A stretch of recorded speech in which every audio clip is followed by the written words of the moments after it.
ಕಳೆದ ನನಗೆ ಗೊತ್ತಿರೋ ಪ್ರಕಾರ 5-6 ತಿಂಗಳಿಂದ ಯಾರಿಗೂ ಕೂಡ ಅನ್ನಭಾಗ್ಯ ಅಂತೇಳಿ ಹೇಳಿ 5 kg ಕೊಡ್ತೀವಿ, ಅದಕ್ಕೆ ಹಣ ಕೊಡ್ತೀವಿ ಅಂತಂದರು. 170 ರೂಪಾಯಿ ಬಂದಿಲ್ಲ.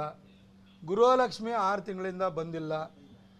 ಸಿದ್ದರಾಮಯ್ಯನವರು ಆಗಸ್ಟ್ ಒಳಗಡೆ ನಾನು ತಾಲೂಕ್ ಪಂಚಾಯತಿ ಜಿಲ್ಲಾ ಪಂಚಾಯತ್ ಚುನಾವಣೆ ಮಾಡ್ತೀನಿ ಅಂತ ಹೇಳಿದ್ದಾರೆ. ಚುನಾವಣೆ ಬರೋ ಟೈಮಿಗೆ ಕರೆಕ್ಟಾಗಿ 5-6 ತಿಂಗಳಿಂದ ಇಟ್ಕೊಂಡು ಚುನಾವಣೆ ಬಂದ ಕೂಡಲೇ ಅದು ವೋಟಿಂಗಿಗೆ 2 ದಿನ ಇದೆ ಅಂತೇಳಿ ಹೇಳಿದ ಕೂಡಲೇ ಈ ದುಡ್ಡನ್ನು ರಿಲೀಸ್ ಮಾಡ್ತಾರೆ. ಇದು ಸಿದ್ದರಾಮಯ್ಯನವರು ಟ್ಯಾಕ್ಟಿಕ್ಸು. ಆ ಲಾಸ್ಟಿಗೆ ಬಂದು ಈ ವೋಟರ್ಸನ್ನು ಇನ್ಫ್ಲುಯೆನ್ಸ್ ಮಾಡಿದೆ. ಯಾಕಂದರೆ ಎಲೆಕ್ಷನ್ ಕಮಿಷನ್ನ ಕೋಡ್ ಆಫ್ ಕಂಡಕ್ಟ್ ಅಥವಾ ನೀತಿ ಸಂಹಿತೆ ಅನ್ನೋದು ಈ ರೀತಿ ಅಂದರೆ ನಿರಂತರವಾಗಿ ಬರುವಂಥ ಈ ರೀತಿ ಸರ್ಕಾರದ ಸಹಾಯಧನಕ್ಕೆ ಲಾಗೂ ಆಗಲ್ಲ, ಅನ್ವಯ ಆಗಲ್ಲ ಅನ್ನೋ ಒಂದನ್ನು ಅಂಶವನ್ನು ಇಟ್ಕೊಂಡು ಚುನಾವಣೆಯನ್ನು ಗೆಲ್ಲೋದಕ್ಕೆ ಇದನ್ನು ಬಳಸ್ಕೊಳ್ತಾ ಇದ್ದಾರೆ. ಹಾಗಾಗಿ ಇದನ್ನು ಇವರಿಗೆ ಕೊಡಬೇಕು ಅನ್ನೋ ಒಂದು ಉದ್ದೇಶ ಶುದ್ಧವಾಗಿತ್ತು ಅಂತಂದರೆ ನಿರಂತರವಾಗಿ ಕೊಡಿ.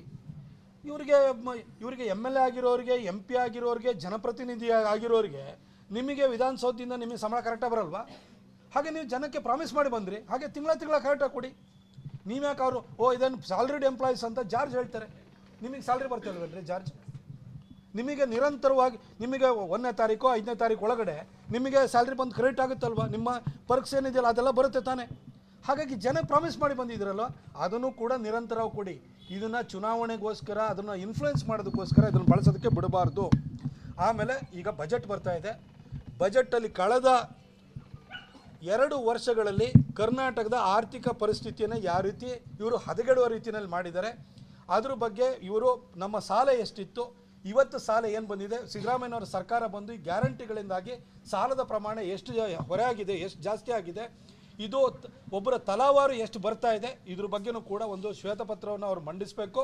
ಇದ್ರ ಬಗ್ಗೆ ನಾವು ವಿಧಾನಸೌಧದಲ್ಲೂ ಕೂಡ ನಮ್ಮೆಲ್ಲ ಹಿರಿಯ ನಾಯಕರುಗಳಿದ್ದಾರೆ, ಅವರು ಪ್ರಬಲವಾಗಿ ಮಾತಾಡುವಂಥವ್ರು ಇದ್ದಾರೆ, ಯಾವ ವಿಚಾರಗಳನ್ನು ಕೈಗೆತ್ಕೊಳ್ಬೇಕು ಅಂತ ಅದನ್ನು ಕೂಡ ಆಯಿತು. ಹಾಗೆ ನನ್ನನ್ನು ನಮ್ಮ ಯತ್ನಾಳ್ ಸಾಹೇಬರು ಸಾಹುಕಾರರು ಅವ್ರು ಹೇಳಿದರು, ಮೈಸೂರಿನಲ್ಲಿ ಉದಯಗಿರಿನಲ್ಲಿ ಏನು ಗಲಾಟೆ ಆಯಿತು, ಇವತ್ತು ಎಷ್ಟು ಜನ ಅರೆಸ್ಟ್ ಮಾಡಿದ್ದಾರೆ. ಇನಿಷಿಯಲಿ 16 ಜನನ ಅರೆಸ್ಟ್ ಮಾಡಿದ ನಂತರ ಹೋಮ್ ಮಿನಿಸ್ಟರ್ ಬಂದೋದ್ರು. ಹೋಮ್ ಮಿನಿಸ್ಟರ್ ಬಂದಾದ ನಂತರ ಒಬ್ಬನ ಅರೆಸ್ಟ್ ಮಾಡಿಲ್ಲ. ಮುಲ್ಲಾ ಎಲ್ಲ ಕಡೆ ತಿರುಗಾಡ್ಕೊಂಡಿದ್ದಾನೆ, ಪ್ರೊವೊಕೇಟಿವ್ ಸ್ಪೀಚ್ ಕೊಟ್ಟಂಥ ಮುಲ್ಲಾ, ಅವನ್ನ ಅರೆಸ್ಟ್ ಮಾಡಿಲ್ಲ. CCB ಪೊಲೀಸರು ಎಲ್ಲ ಪಟ್ಟಿ ಮಾಡಿಟ್ಕೊಂಡಿದ್ದಾರೆ, ಅರೆಸ್ಟ್ ಮಾಡಬೇಡಿ ಅಂತೇಳಿ ಹೇಳ್ಬಿಟ್ಟು ಅವರಿಗೆ ಸರ್ಕಾರದಿಂದಲೇ ಎಚ್ಚರಿಕೆ ಬರ್ತದೆ. ಪೊಲೀಸರು 30 ಜನ ಇದ್ದವರು ಪೊಲೀಸರು 1000 ಜನ ಬಂದಾಗಲೂ ಕೂಡ ಕಂಟ್ರೋಲ್ ಮಾಡಿದ್ರು ಕೂಡ ಆ ಪೊಲೀಸರಿಗೆ ಇವತ್ತು ಬೇರೆ ಕಡೆ ವರ್ಗಾವಣೆ ಬಳುವಳಿಯನ್ನು ಕೊಡ್ತಿದ್ದಾರೆ. ಉದಯಗಿರಿ ಸ್ಟೇಷನ್ನಲ್ಲಿದ್ದಂಥ PSIನ ಅವ್ರನ್ನ ಟ್ರಾನ್ಸ್ಫರ್ ಮಾಡಿ ನಾನ್ ಎಕ್ಸಿಕ್ಯೂಟಿವ್ ಪೋಸ್ಟಿಗೆ ಹಾಕಿದ್ದಾರೆ ಅವ್ರನ್ನ. ಅಂದರೆ ಈ ರಾಜ್ಯದ ಕಾನೂನು ಸುವ್ಯವಸ್ಥೆಯನ್ನು ಕಾಪಾಡುವಂಥ ಪೊಲೀಸರು ಇವತ್ತು ಪುಣ್ಯ ಮುಸಲ್ಮಾನರ ದಾಳಿಗೆ ಆಕ್ರಮಣಕ್ಕೆ ಗುರಿಯಾಗಿದ್ದರು. ಪೊಲೀಸರ ಆತ್ಮಸ್ಥೈರ್ಯವನ್ನು ಹೆಚ್ಚು ಮಾಡುವ ಕೆಲಸವನ್ನು ಮಾಡೋದು ಬಿಟ್ಟು ಪೊಲೀಸ್ ವ್ಯವಸ್ಥೆನೇ ಹಾಳು ಮಾಡಬೇಕು. ಈ KSRTCನ ಹಾಳು ಮಾಡಾಯಿತು, ರಾಜ್ಯದ ಅರ್ಥವ್ಯವಸ್ಥೆನ ಹಾಳು ಮಾಡಾಯಿತು, ಇನ್ನು ಪೊಲೀಸ್ ವ್ಯವಸ್ಥೆನ ಹಾಳು ಮಾಡೋಣ. ಮುಸಲ್ಮಾನರಿಗೆ ಫ್ರೀ ಪರ್ಮಿಟ್, ಹಿಂದೂಗಳ ಮೇಲೆ ಬೇಕಾದ್ರೆ ಏನು ಬೇಕಾರೋ ಅಟ್ಯಾಕ್ ಮಾಡ್ಬೋದು. ಪೊಲೀಸರಿದ್ದರೆ ಅಷ್ಟೆಲ್ಲ ತೊಂದರೆ, ಪೊಲೀಸರನ್ನೇ ಅವ್ರನ್ನ ಕುಗ್ಗಿಸ್ಬಿಡೋಣ, ಅವ್ರನ್ನ ನೆಲಸಮ ಮಾಡೋಣ ಅನ್ನೋ ರೀತಿಯಲ್ಲಿ ಇವತ್ತು ಗೃಹ ಇಲಾಖೆ ಮತ್ತು ಈ ರಾಜ್ಯದ ಮುಖ್ಯಮಂತ್ರಿ ಆಗಿರುವಂಥ ಸಿದ್ದರಾಮಯ್ಯನವರು ಮಾಡ್ತಾ ಇದ್ದಾರೆ. ಇದ್ರ ಬಗ್ಗೆನೂ ಕೂಡ ಹಿಂದೂಗಳನ್ನು ಕಾಪಾಡೋ ದೃಷ್ಟಿಯಿಂದಲೂ ಕೂಡ ನಾವೆಲ್ಲ ಒಗ್ಗಟ್ಟಾಗಿ ಬೇರೆ ಏನೇನು ಹೋರಾಟವನ್ನು ರೂಪಿಸ್ಬೋದು, ಇದ್ರ ಬಗ್ಗೆನೂ ಕೂಡ ಕೂಲಂಕಷವಾಗಿ ನಾವು ಚರ್ಚೆಯನ್ನು ಮಾಡಿದ್ದೀವಿ. ಇದಿಷ್ಟೇ ಇವತ್ತಿನ ಒಟ್ಟಾರೆ ನಮ್ಮ ನಾಯಕರುಗಳು ಕೂತ್ಕೊಂಡು ಚರ್ಚೆಯನ್ನು ಮಾಡಿರುವಂಥದ್ದು. ಇದರ ಆಚೆಗೆ ನಾವು ಬೇರೆ ಏನೂ ಚರ್ಚೆ ಮಾಡಿಲ್ಲ. ಮತ್ತು 6 ತಿಂಗಳ ನಮ್ಮ ಹೋರಾಟಕ್ಕೆ ಬಹಳ ದೊಡ್ಡ ಶಕ್ತಿಯನ್ನು ಕೊಟ್ಟಂಥವ್ರು ನಮ್ಮ ಯತ್ನಾಳ್ ಸಾಹೇಬರು ಮತ್ತು ರಮೇಶಣ್ಣ ಜಾರಕಿಹೊಳಿ ಅವರು. ಹಾಗೆ ನಮಗೆ ಅದಕ್ಕೆ ಒಂದು ರೀತಿ ನಮ್ಮನ್ನು ಎಲ್ಲ ರೀತಿಯಲ್ಲಿ ಮಾರ್ಗದರ್ಶನವನ್ನು ಮಾಡಿದಂಥವ್ರು ಅರವಿಂದ್ ಲಿಂಬಾವಳಿ ಸಾಹೇಬರು. ಅವ್ರು ಇವತ್ತು ಏನೋ ಕಾರಣಾಂತರದಲ್ಲಿ ಬಂದಿಲ್ಲ, ಅವರಿಗೆ ಬೇರೆ ಒಂದು ಕೆಲಸ ಇತ್ತು. ಹಾಗಾಗಿ ಅವ್ರನ್ನ ಮತ್ತೆ ನಾವು ಅವ್ರ ಹತ್ರ ಭೇಟಿನೂ ಕೂಡ ಆಗ್ತೀವಿ ಮುಂದೆ ಇನ್ನು ತದನಂತರದ ಸಭೆಯಲ್ಲಿ. ಹಾಗೆ ಕುಮಾರ್ ಬಂಗಾರಪ್ಪನವರು ಕೂಡ ನಮಗೆ ಇದ್ರ ಬಗ್ಗೆ ಭಾಳ ಮಾರ್ಗದರ್ಶನವನ್ನು ಮಾಡಿದರು. ಎಲ್ಲರೂ ಪರಸ್ಪರ ನಾವು ಇಷ್ಟೊಂದು ಲಾಜಿಕಲ್ ಎಂಡಿಗೆ ತೊಗೊಂಡೋಗಿದ್ದೀವಿ ಅಂತೆಲ್ಲ ನಮಗೆ ನಾವು ಒಂದೊಂದು ಸರಿ ಒಂದು ಫಲಪ್ರದವಾದ ಹೋರಾಟವನ್ನು ಮಾಡಿದಾಗ ನಮಗೊಂದು ಖುಷಿ ಆಗುತ್ತಲ್ಲ, ಅದಕ್ಕೆ ಒಟ್ಟಿಗೆ ಸೇರಿದ್ದೀವಿ. ಸಿದ್ದೇಶಣ್ಣವರು, ಹರೀಶ್ ಅವರು ಪ್ರತಿಯೊಬ್ಬರು ಬಂದಿದ್ದಾರೆ, ಭಾಳ ಜನ ನಮಗೆ ಕೈ ಜೋಡಿಸಿದ್ದಾರೆ. ನಮ್ಮ ಹೋರಾಟಕ್ಕೂ ಕೂಡ ಕೈ ಜೋಡಿಸಿರೋರಿದ್ದಾರೆ. ನಾವೆಲ್ಲರಿಗೂ ಕೂಡ ಧನ್ಯವಾದವನ್ನು ಹೇಳ್ತೀವಿ. ಕಳೆದ ನನಗೆ ಗೊತ್ತಿರೋ ಪ್ರಕಾರ 5-6 ತಿಂಗಳಿಂದ ಯಾರಿಗೂ ಕೂಡ ಅನ್ನಭಾಗ್ಯ ಅಂತೇಳಿ ಹೇಳಿ 5 kg ಕೊಡ್ತೀವಿ, ಅದಕ್ಕೆ ಹಣ ಕೊಡ್ತೀವಿ ಅಂತಂದರು. 170 ರೂಪಾಯಿ ಬಂದಿಲ್ಲ. ಗೃಹಲಕ್ಷ್ಮಿ 6 ತಿಂಗಳಿಂದ ಬಂದಿಲ್ಲ. ಸಿದ್ದರಾಮಯ್ಯನವರು ಆಗಸ್ಟ್ ಒಳಗಡೆ ನಾನು ತಾಲೂಕ್ ಪಂಚಾಯತಿ ಜಿಲ್ಲಾ ಪಂಚಾಯತ್ ಚುನಾವಣೆ ಮಾಡ್ತೀನಿ ಅಂತ ಹೇಳಿದ್ದಾರೆ.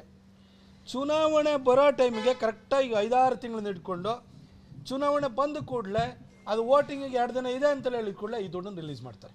ಇದು ಸಿದ್ದರಾಮಯ್ಯನವರು ಟ್ಯಾಕ್ಟಿಕ್ಸು. ಆ ಲಾಸ್ಟಿಗೆ ಬಂದು ವೋಟರ್ಸನ್ನು ಇನ್ಫ್ಲುಯೆನ್ಸ್ ಮಾಡಿದೆ. ಯಾಕಂದರೆ ಎಲೆಕ್ಷನ್ ಕಮಿಷನ್ನ ಕೋಡ್ ಆಫ್ ಕಂಡಕ್ಟ್ ಅಥವಾ ನೀತಿ ಸಂಹಿತೆ ಅನ್ನೋದು ಈ ರೀತಿ ಅಂದರೆ ನಿರಂತರವಾಗಿ ಬರುವಂಥ ಈ ರೀತಿ ಸರ್ಕಾರದ ಸಹಾಯಧನಕ್ಕೆ ಲಾಗೂ ಆಗಲ್ಲ, ಅನ್ವಯ ಆಗಲ್ಲ ಅನ್ನೋ ಒಂದನ್ನು ಅಂಶವನ್ನು ಇಟ್ಕೊಂಡು ಚುನಾವಣೆಯನ್ನು ಗೆಲ್ಲೋದಕ್ಕೆ ಇದನ್ನು ಬಳಸ್ಕೊಳ್ತಾ ಇದ್ದಾರೆ. ಹಾಗಾಗಿ ಇದನ್ನು ಇವರಿಗೆ ಕೊಡಬೇಕು ಅನ್ನೋ ಒಂದು ಉದ್ದೇಶ ಶುದ್ಧವಾಗಿತ್ತು ಅಂತಂದರೆ ನಿರಂತರವಾಗಿ ಕೊಡಿ. ಇವರಿಗೆ ಎಮ್ ಎಲ್ ಎ ಆಗಿರೋರಿಗೆ, ಎಂ ಪಿ ಆಗಿರೋರಿಗೆ, ಜನಪ್ರತಿನಿಧಿ ಆಗಿರೋರಿಗೆ ನಿಮಗೆ ವಿಧಾನಸೌಧದಿಂದ ನಿಮಗೆ ಸಂಬಳ ಕರೆಕ್ಟಾಗಿ ಬರಲ್ವಾ? ಹಾಗೆ ನೀವು ಜನಕ್ಕೆ ಪ್ರಾಮಿಸ್ ಮಾಡಿ ಬಂದ್ರಿ, ಹಾಗೆ ತಿಂಗಳ ಕರೆಕ್ಟಾಗಿ ಕೊಡಿ. ನೀವ್ಯಾಕೆ ಅವರು ಇದನ್ನು ಸ್ಯಾಲ್ರಿಡ್ ಎಂಪ್ಲಾಯೀಸ್ ಅಂತ ಜಾರ್ಜ್ ಹೇಳ್ತಾರೆ, ನಿಮಗೆ ಸ್ಯಾಲ್ರಿ ಬರ್ತಿಲ್ವಲ್ರಿ ಜಾರ್ಜ್? ನಿಮಗೆ ನಿರಂತರವಾಗಿ ನಿಮಗೆ 1ನೇ ತಾರೀಕು 5ನೇ ತಾರೀಕು ಒಳಗಡೆ ನಿಮಗೆ ಸ್ಯಾಲ್ರಿ ಬಂದು ಕ್ರೆಡಿಟ್ ಆಗುತ್ತಲ್ವ? ನಿಮ್ಮ ಪರ್ಕ್ಸ್ ಏನಿದೆಯಲ್ಲ ಅದೆಲ್ಲ ಬರುತ್ತೆ ತಾನೇ. ಹಾಗಾಗಿ ಜನ ಪ್ರಾಮಿಸ್ ಮಾಡಿ ಬಂದಿದ್ದೀರಲ್ವ, ಅದನ್ನು ಕೂಡ ನಿರಂತರವಾಗಿ ಕೊಡಿ. ಇದನ್ನು ಚುನಾವಣೆಗೋಸ್ಕರ ಅದನ್ನು ಇನ್ಫ್ಲುಯೆನ್ಸ್ ಮಾಡೋದಕ್ಕೋಸ್ಕರ ಇದನ್ನು ಬಳಸೋದಕ್ಕೆ ಬಿಡಬಾರ್ದು. ಆಮೇಲೆ ಈಗ ಬಜೆಟ್ ಬರ್ತಾ ಇದೆ. ಬಜೆಟಲ್ಲಿ ಕಳೆದ 2 ವರ್ಷಗಳಲ್ಲಿ ಕರ್ನಾಟಕದ ಆರ್ಥಿಕ ಪರಿಸ್ಥಿತಿಯನ್ನು ಯಾವ ರೀತಿ ಇವರು ಹದಗೆಡುವ ರೀತಿಯಲ್ಲಿ ಮಾಡಿದ್ದಾರೆ, ಅದ್ರ ಬಗ್ಗೆ ಇವರು ನಮ್ಮ ಸಾಲ ಎಷ್ಟಿತ್ತು, ಇವತ್ತು ಸಾಲ ಏನು ಬಂದಿದೆ, ಸಿದ್ದರಾಮಯ್ಯನವರ ಸರ್ಕಾರ ಬಂದು ಈ ಗ್ಯಾರಂಟಿಗಳಿಂದಾಗಿ ಸಾಲದ ಪ್ರಮಾಣ ಎಷ್ಟು ಹೊರೆ ಆಗಿದೆ, ಎಷ್ಟು ಜಾಸ್ತಿ ಆಗಿದೆ, ಇದು ಒಬ್ಬರ ತಲಾವಾರು ಎಷ್ಟು ಬರ್ತಾ ಇದೆ, ಇದ್ರ ಬಗ್ಗೆನೂ ಕೂಡ ಒಂದು ಶ್ವೇತಪತ್ರವನ್ನು ಅವರು ಮಂಡಿಸಬೇಕು. ಇದ್ರ ಬಗ್ಗೆ ನಾವು ವಿಧಾನಸೌಧದಲ್ಲೂ ಕೂಡ ನಮ್ಮೆಲ್ಲ ಹಿರಿಯ ನಾಯಕರುಗಳಿದ್ದಾರೆ, ಅವರು ಪ್ರಬಲವಾಗಿ ಮಾತಾಡುವಂಥವ್ರು ಇದ್ದಾರೆ, ಯಾವ ವಿಚಾರಗಳನ್ನು ಕೈಗೆತ್ಕೊಳ್ಬೇಕು ಅಂತ ಅದನ್ನು ಕೂಡ ಆಯಿತು. ಹಾಗೆ ನನ್ನನ್ನು ನಮ್ಮ ಯತ್ನಾಳ್ ಸಾಹೇಬರು ಸಾಹುಕಾರರು ಅವ್ರು ಹೇಳಿದರು, ಮೈಸೂರಿನಲ್ಲಿ ಉದಯಗಿರಿನಲ್ಲಿ ಏನು ಗಲಾಟೆ ಆಯಿತು, ಇವತ್ತು ಎಷ್ಟು ಜನ ಅರೆಸ್ಟ್ ಮಾಡಿದ್ದಾರೆ. ಇನಿಷಿಯಲಿ 16 ಜನನ ಅರೆಸ್ಟ್ ಮಾಡಿದ ನಂತರ ಹೋಮ್ ಮಿನಿಸ್ಟರ್ ಬಂದೋದ್ರು. ಹೋಮ್ ಮಿನಿಸ್ಟರ್ ಬಂದಾದ ನಂತರ ಒಬ್ಬನ ಅರೆಸ್ಟ್ ಮಾಡಿಲ್ಲ. ಮುಲ್ಲಾ ಎಲ್ಲ ಕಡೆ ತಿರುಗಾಡ್ಕೊಂಡಿದ್ದಾನೆ, ಪ್ರೊವೊಕೇಟಿವ್ ಸ್ಪೀಚ್ ಕೊಟ್ಟಂಥ ಮುಲ್ಲಾ, ಅವನ್ನ ಅರೆಸ್ಟ್ ಮಾಡಿಲ್ಲ. CCB ಪೊಲೀಸರು ಎಲ್ಲ ಪಟ್ಟಿ ಮಾಡಿಟ್ಕೊಂಡಿದ್ದಾರೆ, ಅರೆಸ್ಟ್ ಮಾಡಬೇಡಿ ಅಂತೇಳಿ ಹೇಳ್ಬಿಟ್ಟು ಅವರಿಗೆ ಸರ್ಕಾರದಿಂದಲೇ ಎಚ್ಚರಿಕೆ ಬರ್ತದೆ. ಪೊಲೀಸರು 30 ಜನ ಇದ್ದವರು ಪೊಲೀಸರು ಸಾವಿರಾರು ಜನ ಬಂದಾಗಲೂ ಕೂಡ ಕಂಟ್ರೋಲ್ ಮಾಡಿದ್ರು ಕೂಡ ಆ ಪೊಲೀಸರಿಗೆ ಇವತ್ತು ಬೇರೆ ಕಡೆ ವರ್ಗಾವಣೆ ಬಳುವಳಿಯನ್ನು ಕೊಡ್ತಿದ್ದಾರೆ. ಉದಯಗಿರಿ ಸ್ಟೇಷನ್ನಲ್ಲಿದ್ದಂಥ PSIನ ಅವ್ರನ್ನ ಟ್ರಾನ್ಸ್ಫರ್ ಮಾಡಿ ನಾನ್ ಎಕ್ಸಿಕ್ಯೂಟಿವ್ ಪೋಸ್ಟಿಗೆ ಹಾಕಿದ್ದಾರೆ ಅವ್ರನ್ನ.